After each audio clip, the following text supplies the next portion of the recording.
Okay. That's awesome. Thank you. I'll go call people.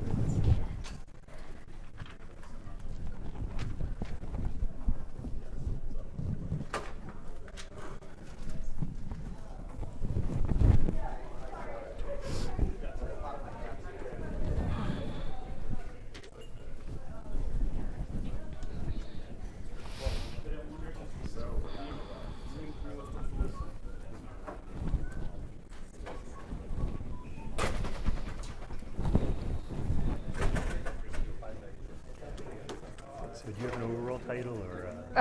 Not really. Okay. No, dark matter in the LHC or something like that.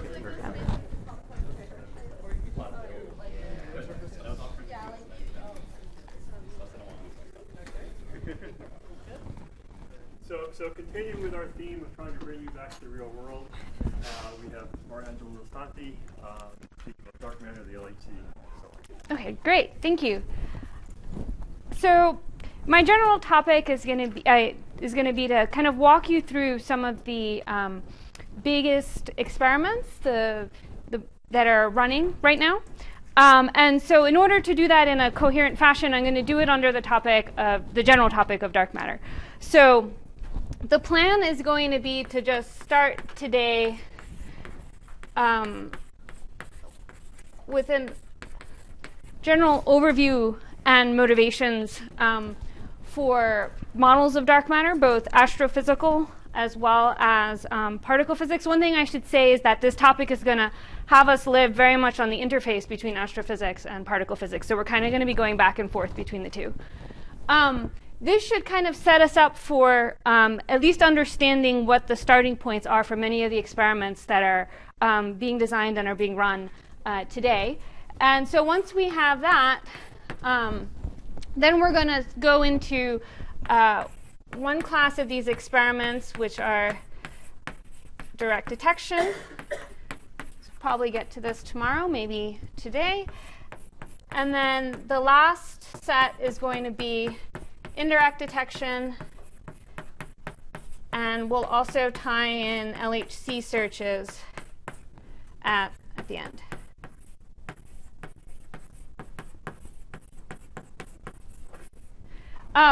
Okay, so yeah, we'll probably get to this on Wednesday, the general idea. But let's start off then with dark matter broadly. And what I wanted to do was to kind of give you a tour of the Milky Way. Let's put this down.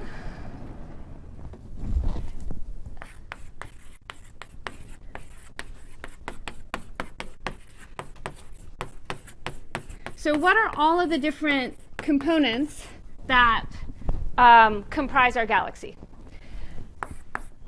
The first is just stars. There's about 10 to the 11 stars in the galactic disk. And, well, most of them are in the galactic disk, and some of them are off. And their total mass is roughly around 5 times 10 to the 10 solar masses, which is indicated by the capital M and then the circle with the dot in it. So, like I said, most of these stars are located in the galactic disk.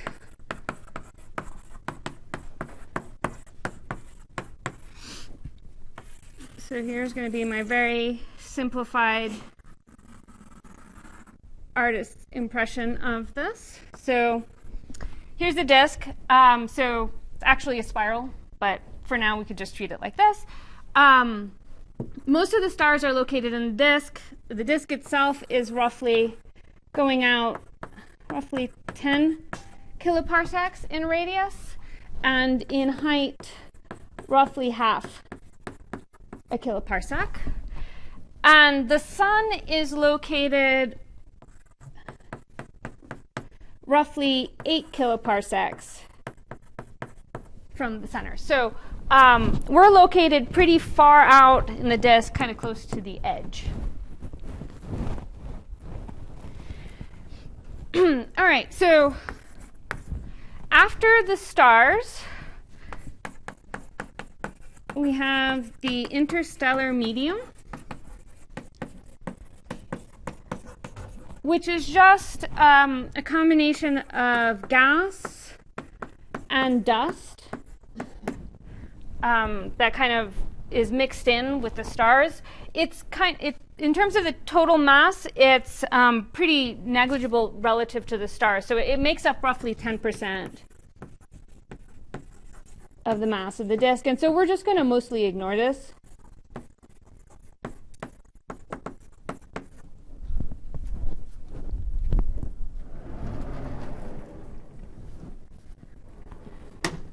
Okay. Next,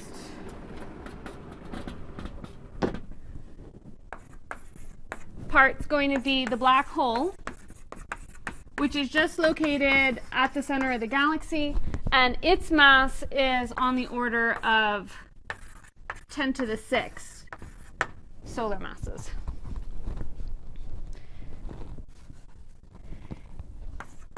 And the part that we're going to spend, all of today and the next few lectures really focusing on is the dark matter component of the Milky Way.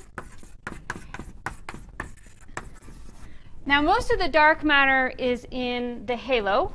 So I've drawn up there the disk, which is where most of the visible matter is, 10 kiloparsecs in radius. The dark matter halo extends all the way around, much, much bigger than the disk itself. Although it's a little bit hard to characterize the exact radius and mass of the halo, just to kind of give you a sense, it can extend as far as 200 kiloparsecs in radius, and its mass is on the order of 10 to the 12 solar masses. So by far the most dominant component of everything I've listed here. The main influence of all of this dark matter is through its gravitational interactions. So all of the evidence we have for it so far is just based on that, and most of the experiments that I'm going to be talking about are focusing on trying to actually detect it directly in the lab so we can figure out what its particle physics properties are. But just to kind of give you an illustration of what we've been able to learn so far just from the gravitational interactions of dark matter with ordinary matter, I wanted to talk a little bit about rotation curves.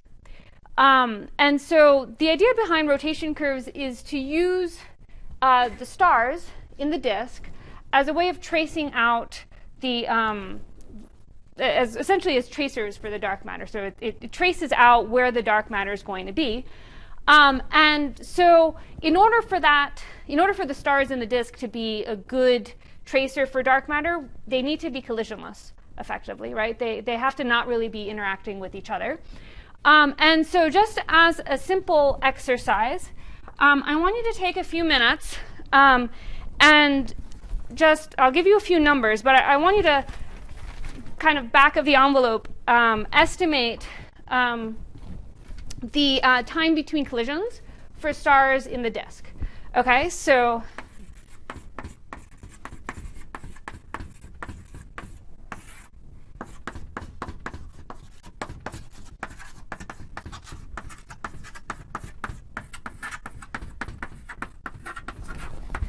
the numbers you're going to need is, we'll just take every star in the disk to have the properties of the sun. So the radius of one of the stars is roughly 2 times 10 to the minus 8 parsec, and random velocity of the star you can take as being roughly 50 kilometers a second, which is approximately 3 times 10 to the minus 14 parsecs per second. So yeah, so take a few minutes to do this. Feel free to chat amongst yourselves. I realize you have a lot of lectures over the course of the day, so consider this a nice opportunity to kind of stretch and chat and stuff like that. Yeah, so try this out, and we'll see what numbers you guys find.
Does anybody want to shout out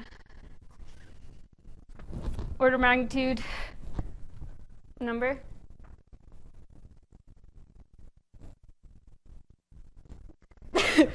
Order of magnitude. 10 to the what? 10 to the minus 30. Oh, collisions per second. Okay.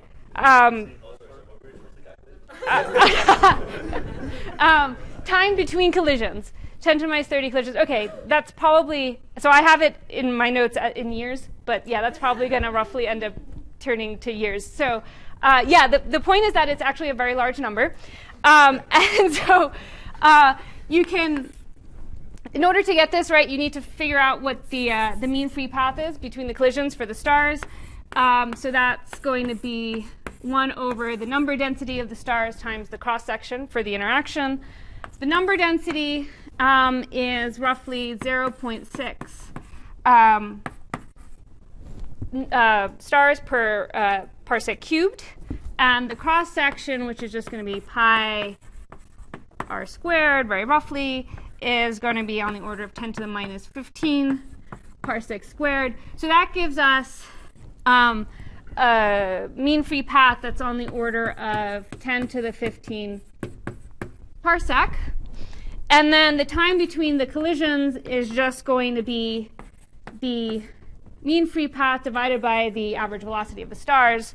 And then just substituting these numbers and putting in here the 50 kilometers per second, you get that the time between the collisions for stars in a disk is roughly 10 to the 21 years. So way longer than the age of the galaxy itself. So for this reason, we can consider essentially the stars in the disk to be collisionless. And we also believe that the dark matter is collisionless because it doesn't interact very strongly. So in many ways, the math that we use to describe the motion of the stars in the galactic disk is going to be really similar to the math that we're going to use to describe the motion of the dark matter, because we can consider both to be collisionless.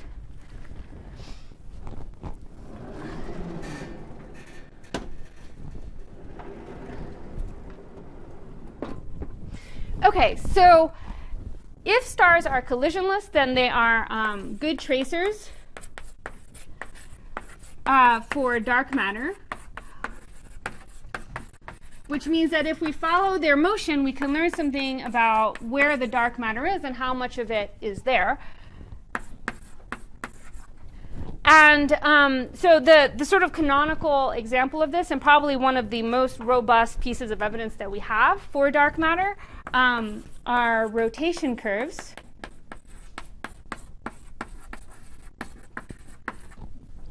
And so the idea here is just to, we have our disk, and we have stars that are orbiting around the center of the galaxy. And from Newtonian gravity, we know that the circular velocity of the star is going to be related to the total mass that's enclosed in its orbit, right? This is just first year physics. So that's the relation, right, for the velocity of the star. So the mass is all of the mass that's enclosed, and this is just the radius at which the star is located. So we can go out and actually just look at the motions of stars that we observe as a function of distance from the center of the galaxy, and we can see how that depends on the distance of the star and the total visible mass that's enclosed. So in terms of the historical context for this, this was first done in the 1930s by Babcock, right? And his measurements were following the first mention of dark matter, which was mentioned in the context of looking at the velocities of clusters in galaxies and noticing that their velocities weren't were not related to the mass that was in that galaxy. So that kind of got, Babcock did this rotation measurement in the 1930s, but the error bars were really large. These are really hard measurements to do. And so, okay, he maybe found hints that there might be something like dark matter, but it wasn't really until the 1970s with measurements by Rubin and Ford, and then also Whitehurst and Whitehurst. So this is, this was the time that these measurements actually got really good, such that we actually believed that they were telling us that there was non-visible matter that's there. So what do they actually see? Well, if I draw this down here, can everybody see that? Or do I need to? That's good? No complaints? Okay, awesome. Okay, so remember, I'm going to draw a little. Here's our galaxy, our disk. There's also, and I didn't draw it there, but close to the center, there's like a bulge that happens to have a lot of stars in it. So what you can see is that when you measure the stars as you move out of the disk, you get an increase and then a decrease for things related to the bulge. So that's essentially, as I look at stars kind of going out this way, I'm including more and more mass of things that are in this bulge. And after a certain point, pretty much right where this peaks, that's going to be the radius of the bulge. And then as I continue doing this, right, so as I continue then going out this way and looking at these stars, I'm including more and more of the disk. So the disk component then looks like, let's do that one in yellow. The disk component will peak a little bit later and then fall off. The fall off is always just 1 over square root of r, just Newtonian gravity, where the peak here is roughly the radius of the disk. Now, if that's the only thing that was there, we would take the sum of these two components, and the thing that we'd observe, I guess I don't have any other color chalk, but would be something that would look like this and then fall off once we look at stars that are beyond the edge of the disk radius. But instead, what's observed is that this is flat out here. So instead, it roughly goes flat.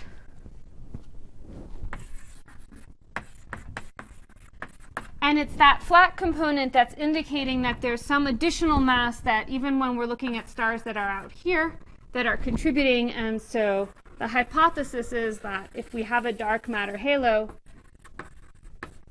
it starts kinking in with mass here right where the other components of the visible mass are decreasing and should be negligible. So it's really the additional non-visible mass that's there that can explain why the rotation curve is flat.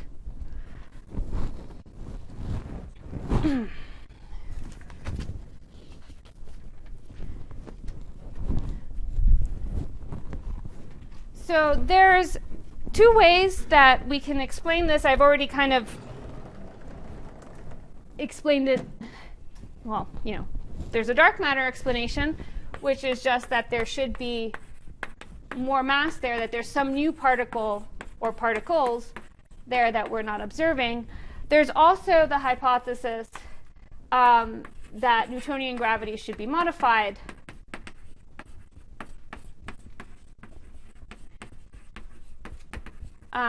And just for full disclosure, I will spend a few minutes discussing this.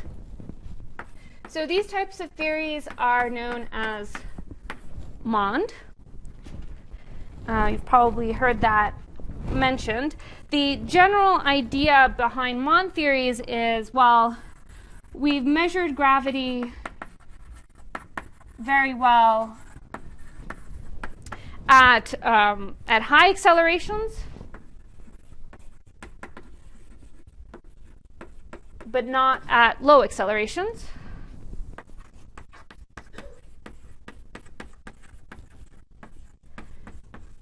So in the example here of the rotation curve, the point is that the region of gravity that we understand well is where the stars are accelerating very fast. But as you move out, and the acceleration is slower, we don't, there might be modifications there that we just don't know about because we haven't fully tested the theory there. And so it's just a phenomenological extension here. You just end up saying that Newton's theory, F equals ma, gets modified by some function that is some function mu that depends on the acceleration as well as some scale for the acceleration. So this mu is just some interpolating function, and essentially that when x is much greater than 1, when the ratio of a over a naught is much greater than 1, we want mu to go to unity, and so that way we recover in the large acceleration limit, we're just recovering Newtonian gravity, and then in the small acceleration limit, we're going to want mu to go to x, because that gives us F equals ma squared over a naught. And if the force goes as acceleration squared, then you can get a flat rotation curve. Okay?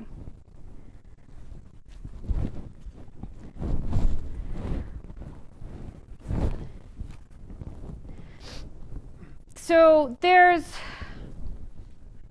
the community that's focusing on MOND is definitely smaller than the community focusing on dark matter. Where MOND has had its biggest success is on galaxy scale lengths, so explaining rotation curves within the galaxy. Where it hasn't had as large of a success is at being able to explain cosmological things. Yeah? So this is a modification of Newton's second law of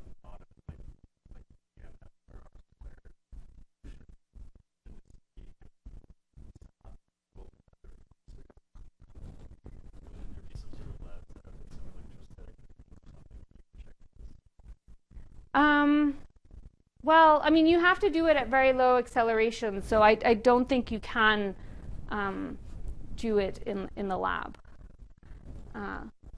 Yeah, so most of the tests have been looking at like motions on galaxy scales or galaxy cluster scales and things like that. Yeah? What is okay,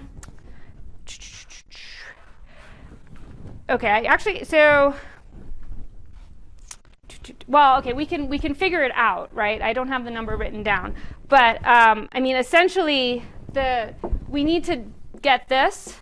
I mean, this form of the force law needs to kick in right where we see the flattening of the rotation curve, and so, I mean, what you end up finding is that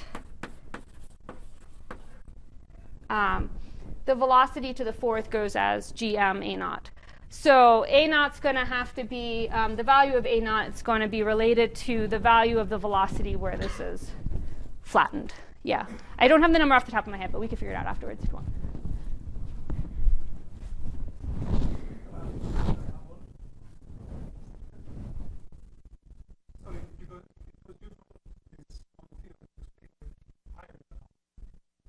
Which anomaly?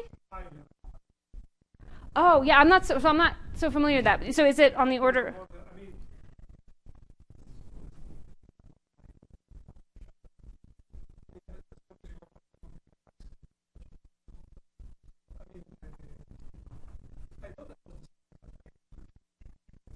Yeah, well, we can come back to it later in the discussion or something like that, and then, yeah, discuss it more. Right, so the one area where MOND hasn't provided an explanation yet is in being able to explain things like the CMB. So cold dark matter can explain things like when we look at the temperature and anisotropy in the CMB, right, we get our beautiful spectrum of bumps. The relative heights of the peaks versus the valleys here in the temperature anisotropy essentially tell you what fraction of the matter is baryonic versus dark. And cold dark matter provides an astoundingly good explanation of this. And to date, so far, Mond hasn't been able to explain CMB. So I think if you were to talk to somebody who's like a dark matter person, this for them is really good evidence for why dark matter should be a particle and not a modification to gravity. If you talk to somebody who's more interested in this, they might say, well, we just need to work out the right theory. So far, we haven't, but maybe we will be able to do this. I guess I sort of fall in this camp, and that's what most of these lectures are going to be on, but I just thought I'd at least lay that out there so that that there's, this whole debate hasn't been fully sorted out yet.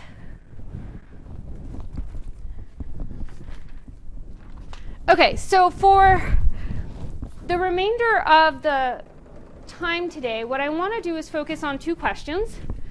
The first one is, how is the dark matter distributed in the galaxy?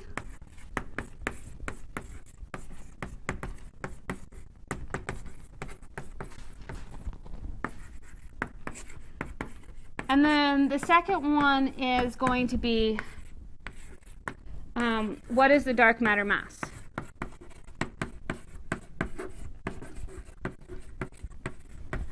And in answering both of these questions, I'm going to give you essentially our starting point guesses, because we don't know what the answer really is to either one of these questions. So I'm going to lay out the arguments that have essentially been used to guide the first round of experiments that we're doing for dark matter. But suffice to say, this is something that's changing a lot. And as we can, as we get null results from these experiments, it's forcing us to go back and rethink a lot of our assumptions that I'm going to, lay out now. Maybe I'll go here now.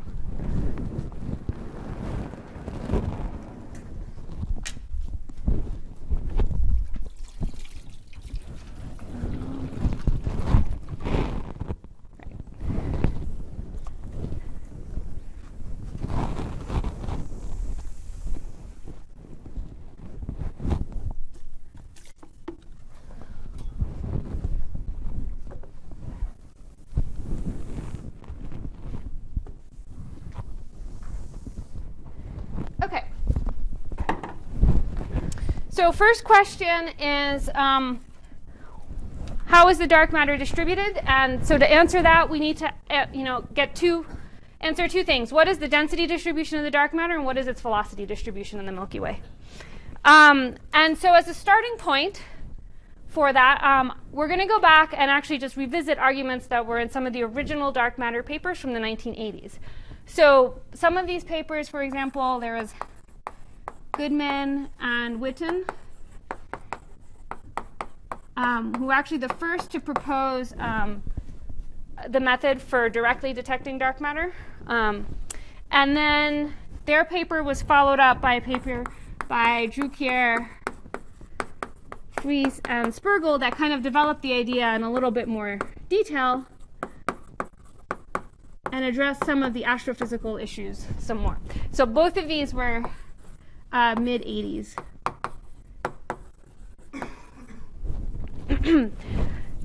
So what happened was, in the Goodman and Witten paper, they laid out the idea of, well, if dark matter is kind of streaming through Earth and in the galaxy all the time, then at some point it should knock into a nucleus on Earth. So what happens if we build a detector, put it deep underground, and just kind of wait for one of these dark matter particles to knock into one of these nuclei? And they just kind of estimated what the rate for that should be. In the Drucker, Fries, and Spergel paper, they revisited the same idea, and then they said, okay, well, we are going to need, in order to make better predictions for this, a more precise model for what the velocities of these dark matter particles should be and what their density should be near the Earth. And at this point, the only kind of solid evidence that we had, right, was coming from rotation curves. So they said, okay, let's start from that. What do we know from rotation curves? Well, they're flat. A flat rotation curve means that the dark matter mass has to be proportional to radius, right? Because if this is the case, then when I plug in the mass in here, it cancels the factor of radius in the denominator, and then I get that the circular velocity should be independent of radius. And so this is coming from the flat rotation curves. And then that tells me that my density, my mass density for the dark matter as a function of radius is just proportional to mass over r cubed, which goes as 1 over r squared when mass is proportional to radius. So this is, just from measurements of rotation curves, we get a very rough estimate that the density of the dark matter distribution as a function of radius goes as 1 over r squared. Now, it turns out that once we know what this density distribution is, that we could use this to estimate what the velocities of the dark matter particles are. And in order to make that leap, so to tie in from density to velocity, we can make this leap if we make the assumption that the Milky Way halo is in equilibrium.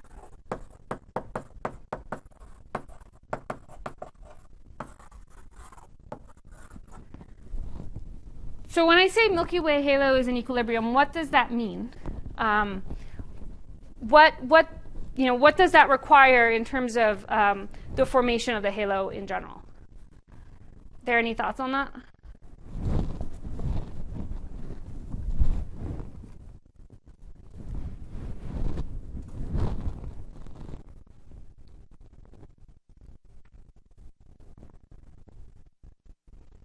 So the halo is forming from a bunch of mergers of smaller halos. Just kind of maybe sketch this out here. So you start off with a bunch of density perturbations. Each one of them continues to grow with time, and you get, this is, over the universe, you get a bunch of little subhalos that are all gravitationally attracted to each other. With time, those subhalos merge, and some of them, let's say, if these ones merge together, you'll grow. So some of the subhalos will grow bigger and bigger and bigger because they've been merging with more of these little subhalos. So in this context, coming back to the question, what would it mean, what would the requirement need to be on the merging history of the Milky Way halo in order for it to be in equilibrium today? Yeah. So you would want the Milky Way halo to have formed a long time ago. That if a lot of these mergers are still ongoing today, that means that that the system hasn't come into equilibrium yet. So the requirement here is essentially that we could say that the last major merger happened a long time ago.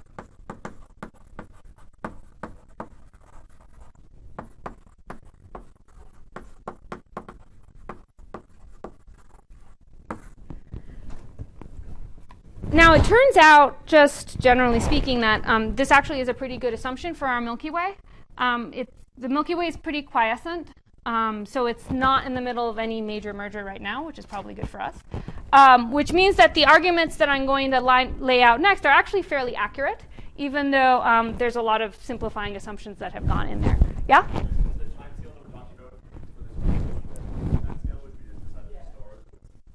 No, well, those are stars in the disk. Those are stars in the disk. It's different from subhalos merging together. So these subhalos, these are dominated by the actual dark matter that's there, right? So you can imagine it this way. So each of these halos has a small little disk in it, right? So each one of these has a little disk, but their mass is really dominated by the dark matter in them. And so when they merge, the stars and everything get tidally stripped off, but so does the dark matter. And most of the interesting stuff is actually coming from the dark matter that's getting stripped off because there's so much more of it than the stars. Yeah? When you talk about collisions, you have actual physical collisions between stars. But of course, there's a larger cross-section for some kind of gravitational interaction, which must be happening here when things collide. So this is going to be a much more complicated type problem, and the best guesses we have are actually coming from n-body simulations, which I'll talk about in a little bit. Yeah, because here you have just n-body gravitational interactions, and it's a much more complicated issue than just doing the simple, collision length that we did for the stars in the disk as well. Yeah.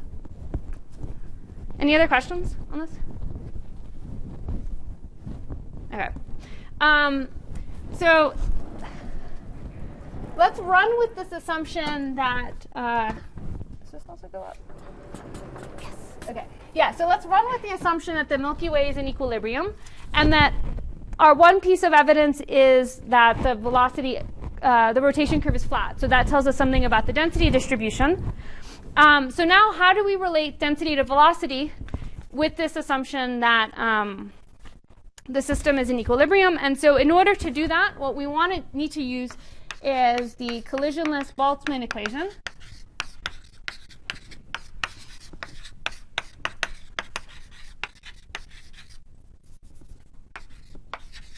Which tells us how the phase-space distribution changes with time, right? So this allows us essentially to track the phase-space distribution, which I'm going to denote as follows. So the collisionless Boltzmann equation just tells us the following: that if I take the time derivative of the phase-space distribution and then spatial derivatives and then derivatives with respect to momentum, that's equal to 0. So Q and P are just the usual canonical coordinates. And in this context, we're essentially just treating the dark matter as a fluid. So it's essentially just a collisionless fluid, and its motion is described by this equation. And it turns out there's a theorem called Jean's theorem that says that if you have a collisionless fluid, so in this case, it applies to the case for dark matter, and it's in equilibrium, that you can always write down the phase-space coordinates in terms of the integrals of motion. So let's see, phase-space coordinates.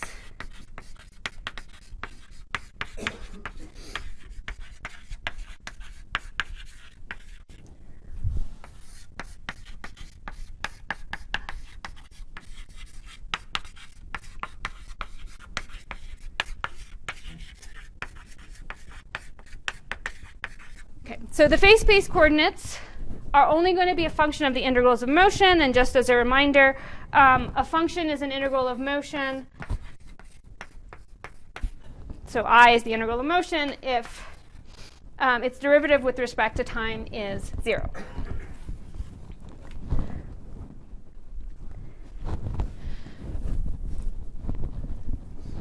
So this equilibrium assumption actually is quite powerful, because it essentially allows us to immediately write down some form for that velocity distribution.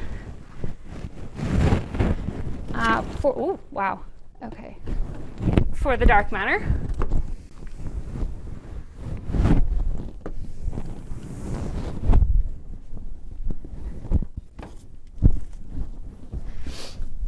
Okay, so one example is the Hamiltonian is an integral of motion, right? Energy conserved.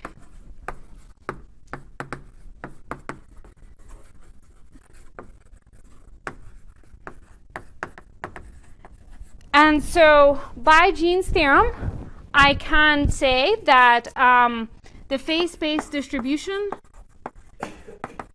for a system that's in equilibrium can be a function, bless you, of the Hamiltonian.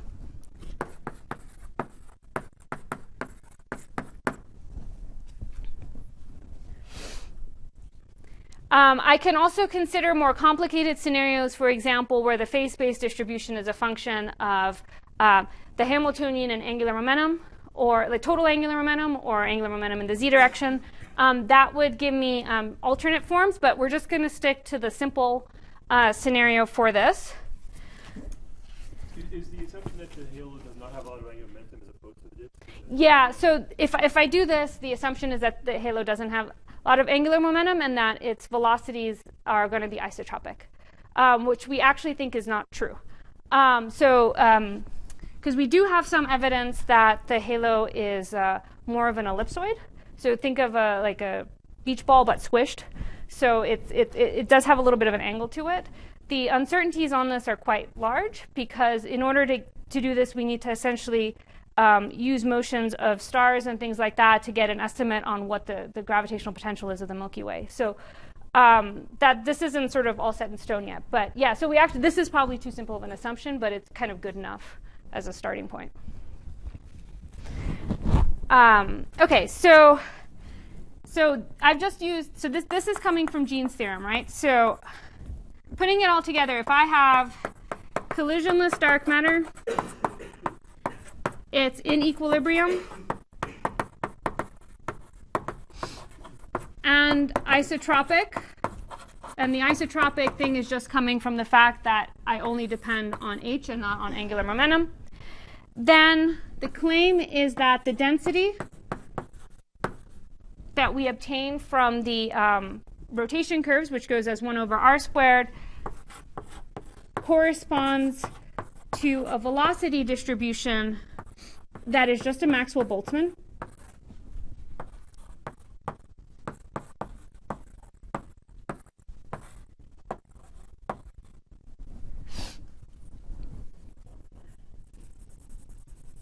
Oh, you know what? Okay, so what I'm calling psi here is just going to be the potential.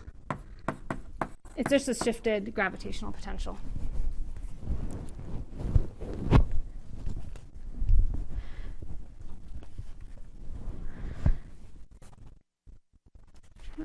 Okay.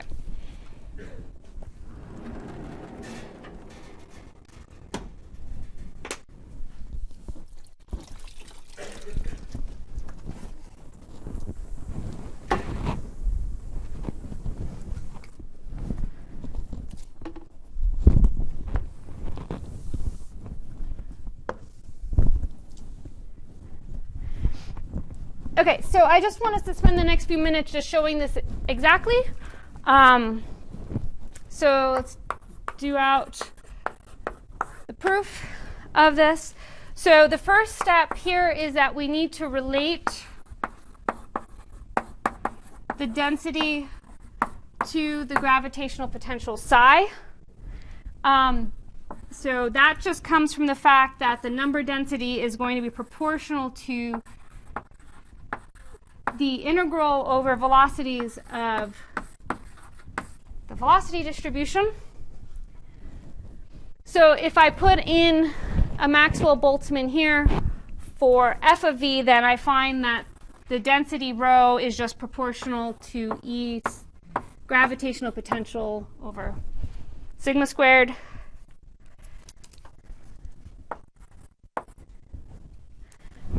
And then the last step is to use Poisson's equation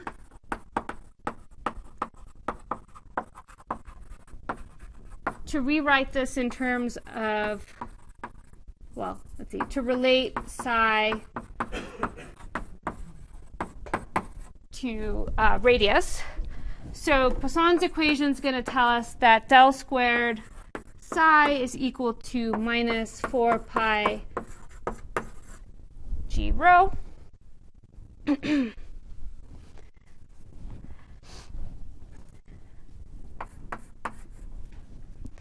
And, right, so this just ends up becoming the following.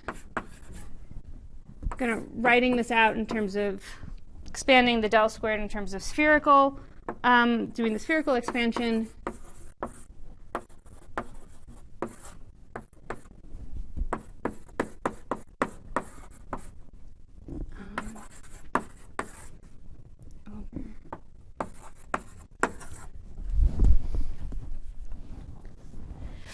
So the problem just comes down to solving this differential equation for rho.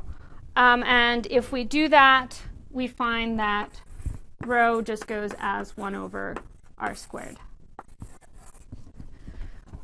So for a system that's in equilibrium, that has a density that falls off as 1 over r squared, we see that it's linked with a velocity distribution that's Maxwell-Boltzmann for the dark matter particles that are there. Now, as we've kind of already been discussing, these assumptions are quite simplifying. And for one thing, this is all relying on the fact that the rotation curve is flat. That's what allows us to start off with the assumption that the mass of the dark matter is proportional to radius. If that were the case, if the rotation curve was flat up to infinite radius, that wouldn't actually make any sense. It would mean that our local dark matter halo was infinite in mass. And so that tells us that at some point, the rotation curve must not be flat anymore. We're just not actually measuring any stars that are going out that far. And so at some point, all of this is going to have to break down. And our best guess for how it changes is coming from n-body simulations, which I had mentioned before.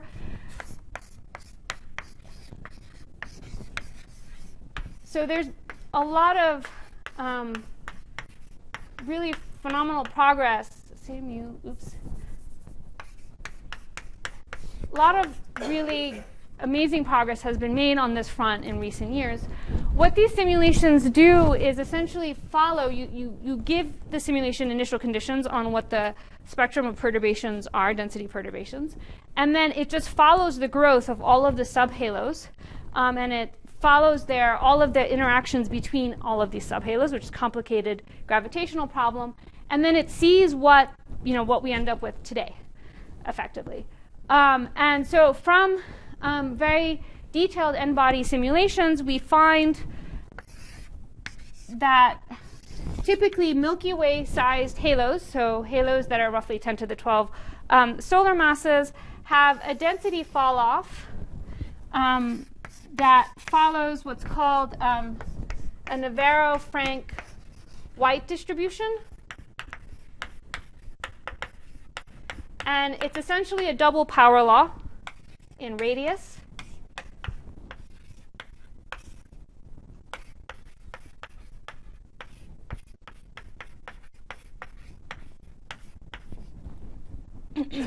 So this RS is a scale radius, and it just tells you where you transition from one power law to the next.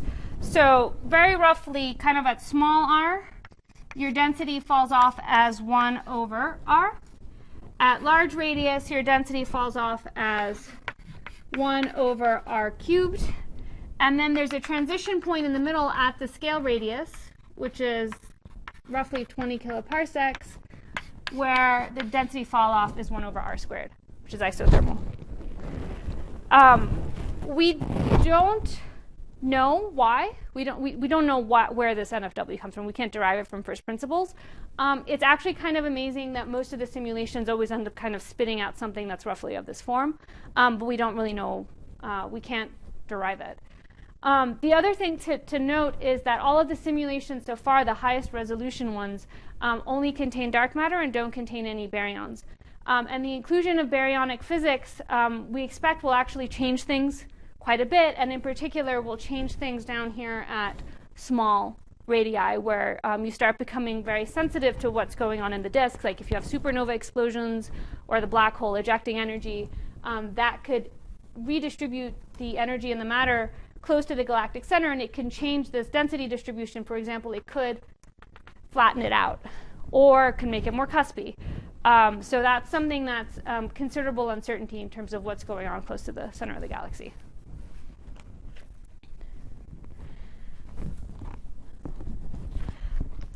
So that's kind of the layout of our starting assumptions on the dark matter distribution. So we have some rough guesses as to what the distribution of the dark matter is in the galaxy, and some rough guesses as to what its velocity distribution looks like. Most of these guesses are coming just from evidence from rotation curves, and then now from these n-body simulations. And it may turn out that there's a lot of assumptions in this that end up turning out to be wrong. That's something that we're only going to be able to work out as the n-body simulations improve, and then also hopefully with a potential signal. Okay. Are there any questions on sort of this, the starting assumptions on the astrophysical distribution of dark matter?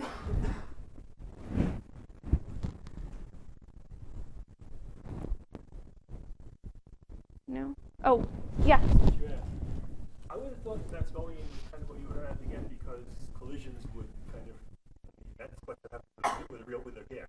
Yeah, it's actually, it's kind of all related. But Yes. but this distribution seems like it's not pure. Yeah, there's, yeah, it's not. And actually, when you look at the velocity distribution that you get from the simulations, you see that it's not pure Maxwellian, that actually on the tail is quite different of the distribution. And what that's coming from is essentially a breakdown of the assumption that the halo is completely in equilibrium. That's mostly an okay assumption, but it's not perfect. We do know that there are ongoing mergers right now. Most of them are small, because we see dwarfs, and so dwarfs are essentially mergers that are happening now. Most of them are small mergers, but there's probably enough of them that it's kind of messing around with that equilibrium assumption. Yeah.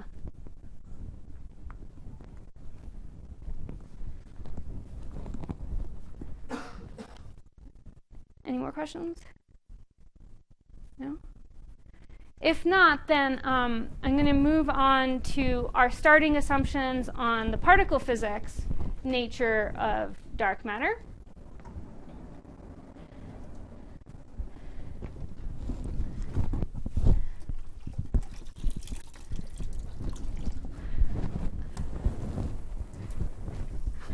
So in order to really be able to design an experiment to look for dark matter, you need to have some idea of what its mass is and how strongly it's interacting with ordinary matter in order to have any starting point on estimating what the interaction rate is or anything like that. So what I want to motivate, this is all getting wet. Okay. Is okay, so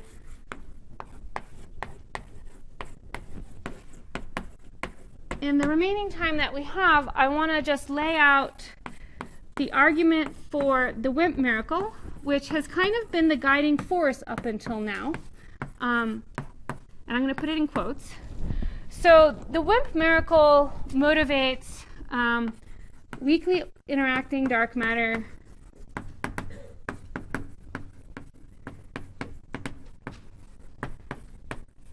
with mass that's roughly on the order of 100 GeV. This general idea has been extremely powerful in terms of motivating searches. A lot of the dark matter searches are really kind of primed to look in this mass range.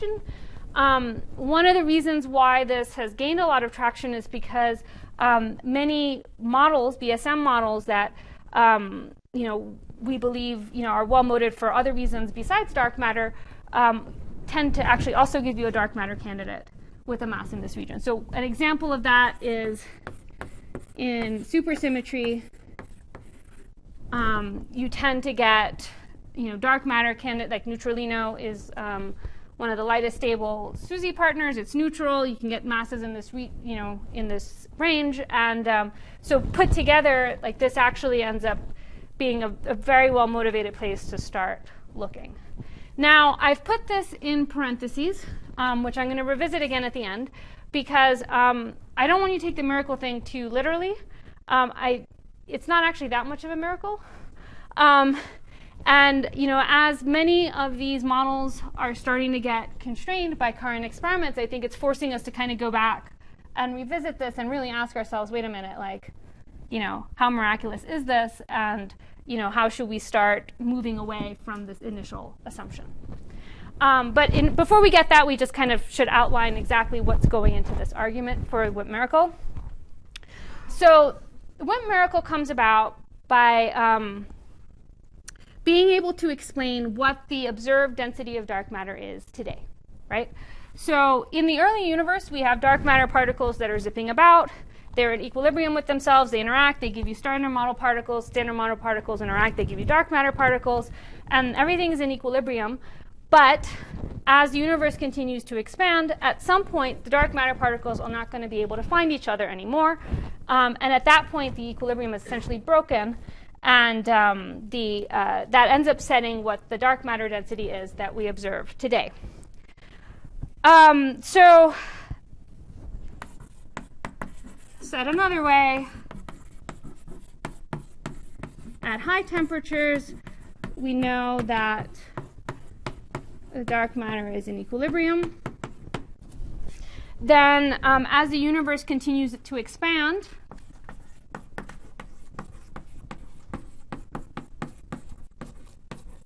so as the universe expands, at some point, the interaction rate for the dark matter, gamma, is going to be much smaller than the Hubble rate.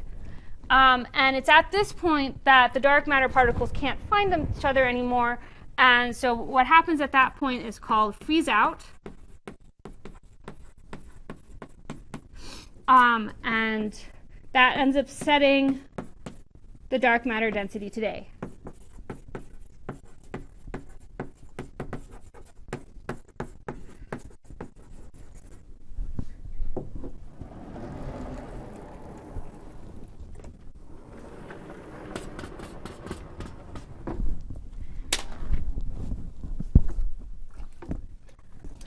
So I want to actually just do this out in some amount of detail.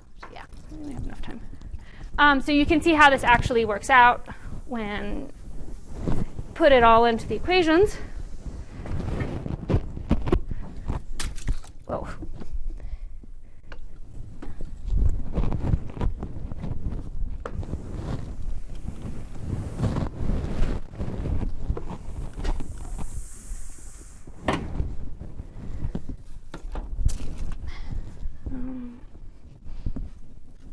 Okay. So this whole process is going to be described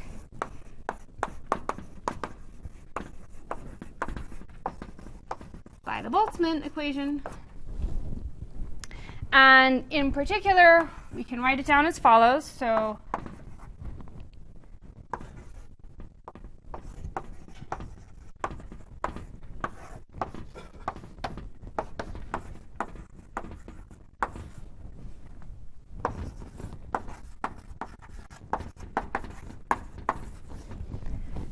So A here is the scale factor. Oops. N is the number density for the dark matter. N with the subscript EQ is going to be the equilibrium number density. Sigma V is the thermally averaged cross-section.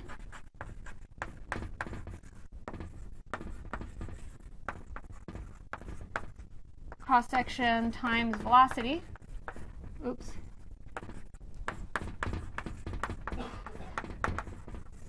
This is the annihilation cross-section for the dark matter, because essentially we're interested in processes where we have dark matter particles coming in, interacting in some form, and then going to standard model particles coming out. And this is in equilibrium initially.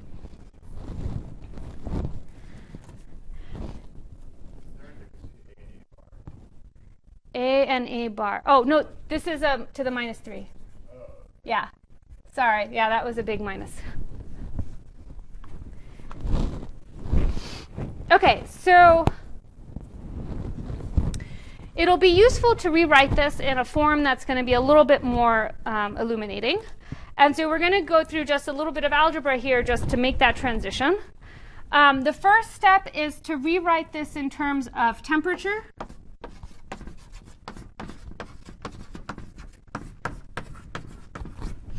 And to do that, we're going to use the fact that temperature is proportional to 1 over A.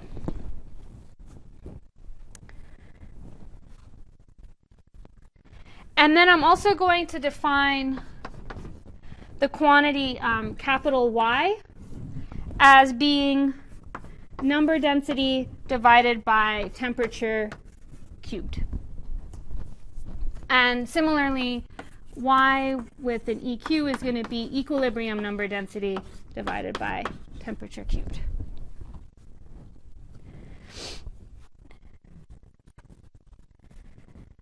And let's see. I'm trying to see how many of these steps I should actually do up here.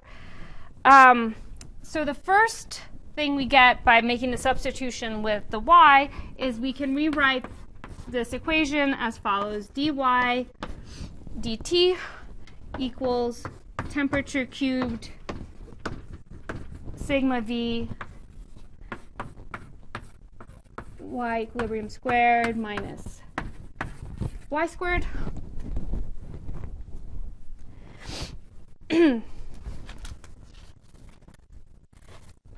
And the last step is going to be to rewrite this in terms of new variable x, which is going to be just defined as mass divided by temperature. So as temperature increases, x decreases. And when I do that, that's going to give me the final form that will be a little bit more illuminating. So I will write that up here.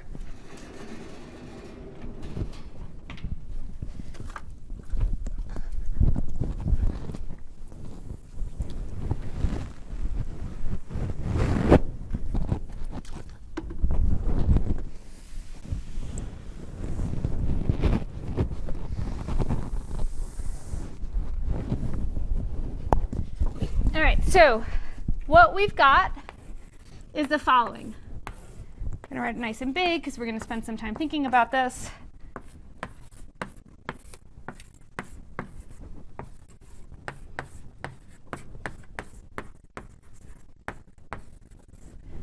Where lambda is just going to be some combination of mass, cross-section, and the Hubble.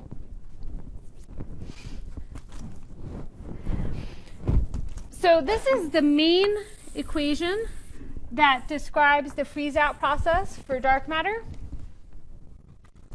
It actually cannot be solved analytically. It's a Riccati equation, so there's no nice simple form I can give you for this. But in lieu of that, what we're going to do now is just kind of think about this in terms of limits so you can see what happens. All right, so in the case where the annihilation rate for dark matter is much larger than Hubble, lambda is going to be large, and y, which is just a rescaled version of the number density for the dark matter, is essentially going to track the equilibrium expectation for y.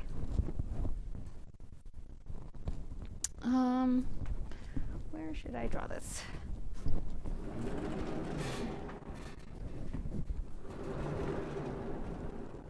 Okay.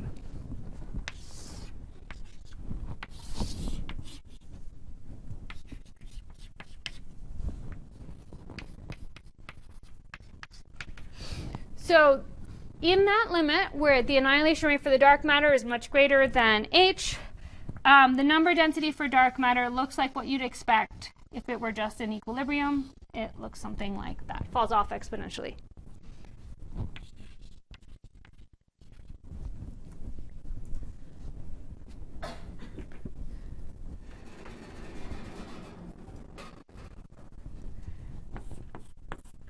What happens when I go to that limit where the Hubble rate is now going to be, much bigger than the expansion rate? Well, much bigger than the annihilation rate. Well, in this case, dy dx just goes as minus lambda y squared over x squared, which you can just solve to give you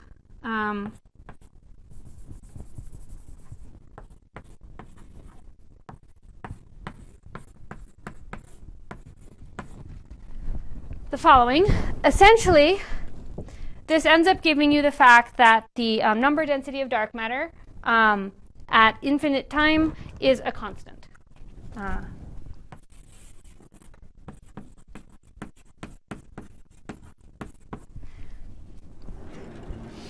So that tells us that even though initially the dark matter number density might have been falling off and just tracking what its equilibrium value would have been, at some point it transitions and its number density is flat.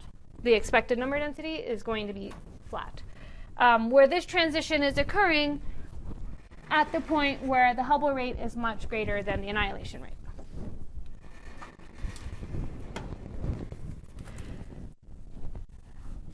So what happens to this line as I increase the annihilation cross-section for the dark matter? Does this move up or does it move down?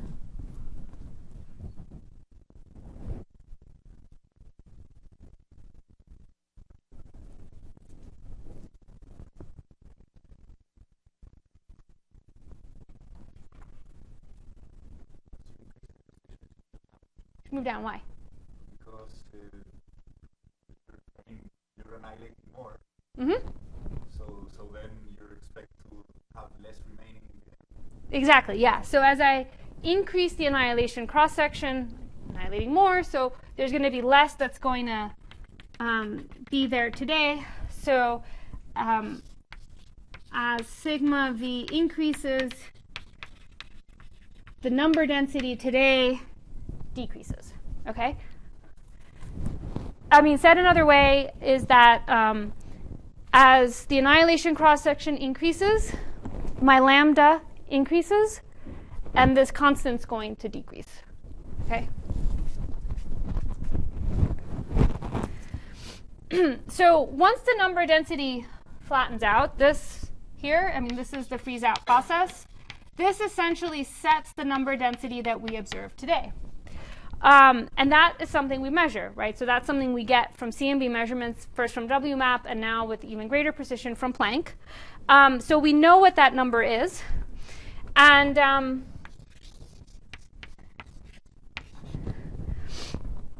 so from Planck, we know that this is roughly number density today, let's say roughly 0.12 for dark matter. And then from the freeze-out, you can essentially end up rewriting this as follows, so that it's just 0.1 picobarn divided by the annihilation cross-section for dark matter. And I'm going to take this one step further and rewrite the annihilation cross-section in terms of mass of the dark matter and its interaction strength.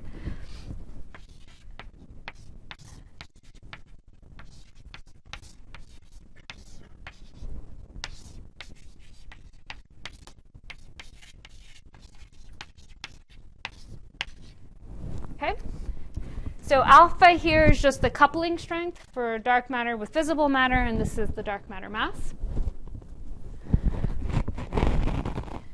So once I write it out this way, and we look and compare it to the actual observed value from CMB, that actually points us to some starting point values for what alpha should be and what the mass of the dark matter should be, right?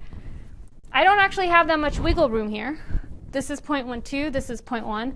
This is telling me that alpha has to be roughly weak scale, and that the mass of the dark matter has to be roughly 100 GeV. And this is what I was referring, I mean, this is the WIMP miracle. This is, you know, in order to get the right measured value for the dark matter density today, this is why we make these assumptions for weakly interacting dark matter with a mass around 100 GeV.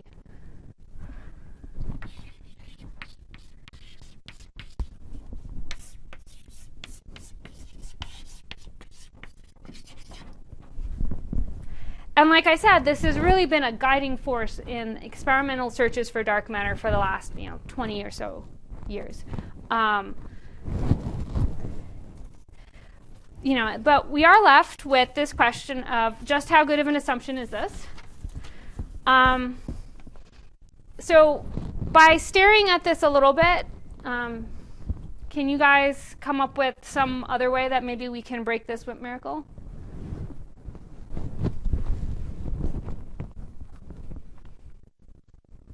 Yeah?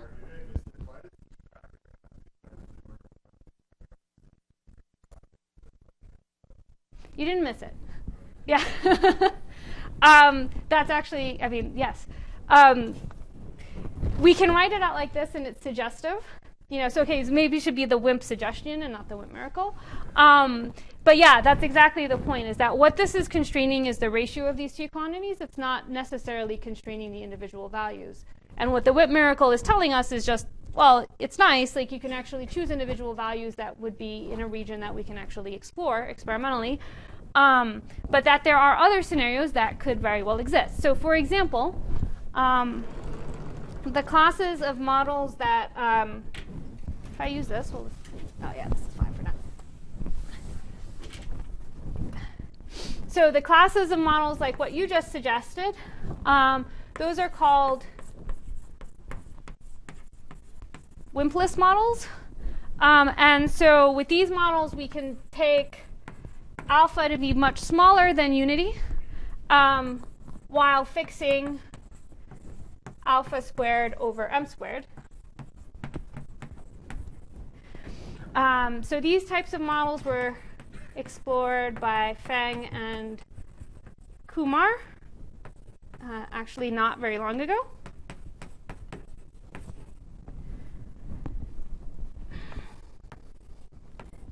So, I mean, that's kind of the, the obvious one that you can see just by staring at this.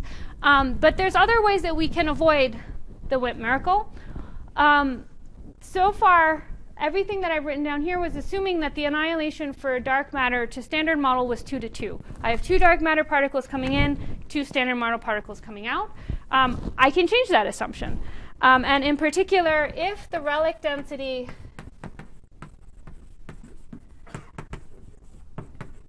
is set by 3 to 2 interactions rather than 2 to 2, it actually demands that the dark matter mass be much lighter.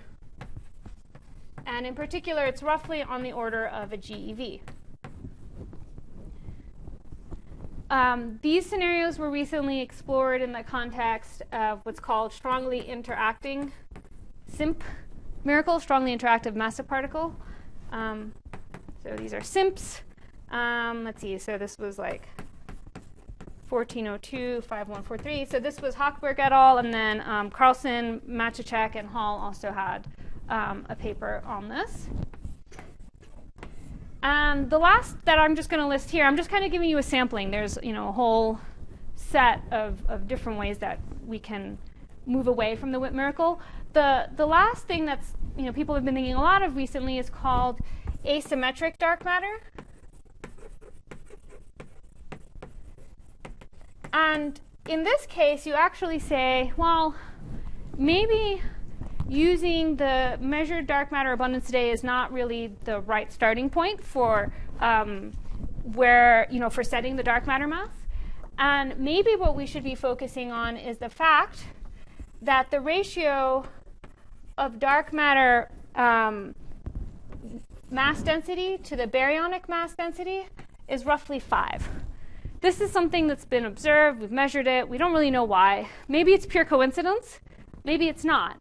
And so these sets of theories are work on the fact that maybe this isn't coincidence, and maybe this is what's actually setting the dark matter mass. And for these types of models, typically the dark matter mass is roughly 5 times the mass of the proton, so roughly 5 GeV. So let's see, asymmetric dark matter, we have Nusanov in 85, and then most recently Kaplan, Ludi, and Zurich kind of brought this back in a more modern light. Okay, but one thing I think you can see from this is that this has provided a really good starting point for us. It sets, it is a well-motivated scenario. There are theories like Susie that definitely give us things that fall into this WIMP miracle category, but we can move beyond it, and moving beyond it actually forces us to start thinking about cases where the dark matter mass can be lighter. And I haven't listed scenarios where it could be heavier, but those exist too. And the sort of strategies that you would use to discover dark matter that's this mass range rather than 100 GeV is different. And so it's forcing us to think a little bit more broadly about the kinds of searches we design. Yeah? Is there a lower bound on the mass? From the... Yeah. So you do... there are going to be... You can't have the dark matter be so light that it ends up washing out all of the observed structure. That bound is, so you can't actually, hot dark matter, that's usually referred to as hot dark matter, that's pretty much ruled out. Warm dark matter is still, depending on the model, kind of there. There's like a fuzzy region, the borderline exclusion region on the order of keV-ish. So it's somewhere around there. And then you also get some additional lower bound constraints coming from just how closely you can pack in, if the dark matter is a boson, how closely you can pack it into a halo versus how closely you could pack it in if it's a fermion. That's just coming from Bose fermion statistics. It's much below. It'll be more on the order of that limit starts coming in to kick in around keV-ish scales. Yeah?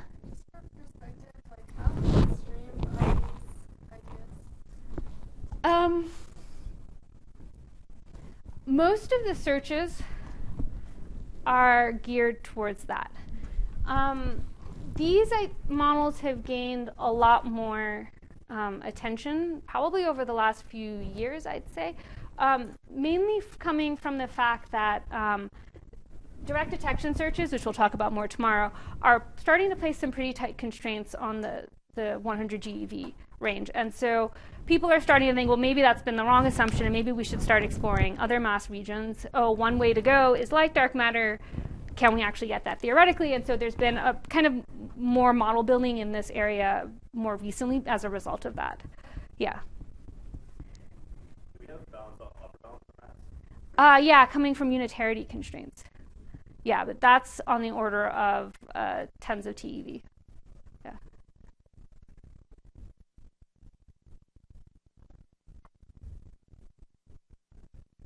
Any other questions? No? Okay, great.